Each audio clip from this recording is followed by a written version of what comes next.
And as someone who has a legal background and has worked in upholding the rule of law, I suppose, you know, it was tactically quite a good move to send a message about her reverence for law in South Africa. There were a lot of South Africans who hoped and thought she might be a little bit more gung-ho about it. Yeah. Legally speaking, could she have gotten away with getting that report out before Tuesday, before today? You know, I'm not an expert on procedural law. I tried to look into this. It wasn't clear to me. It seemed that she could have, but I'm not so sure because it seems to be a little bit complicated, and as it's not the area of law that I really know about, so I don't want to put my neck on. Well, that is a comfort, because I certainly know in our newsroom we had debates about whether she could get away with it, whether it was, you know, procedurally sound or not. So the application that's being heard today then, that has bearing on, I presume, the next public protector and what happens with her kind of custodianship of the report. Yes, the new public protector, Pusisiwe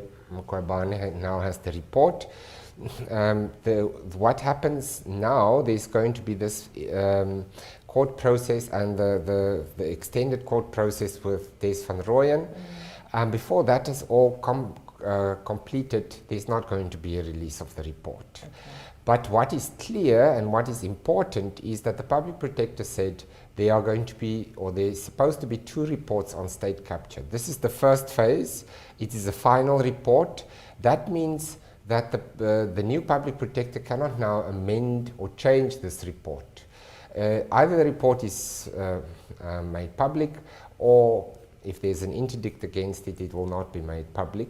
But what is not going to happen is for this report now to be revisited, because the body that had to make a decision on it has now exercised its power. And in the law, there's this thing that you cannot twice exercise the same power. You are in the Latin term functus officio, so you can't really revisit it, but you can obviously have a second phase of an inquiry, but that depends on what is in the report, so I don't really know what the second phase of the inquiry will be. No one does at this point, and that's what's so frustrating for so many of us, is just wanting to know what exactly is in that report.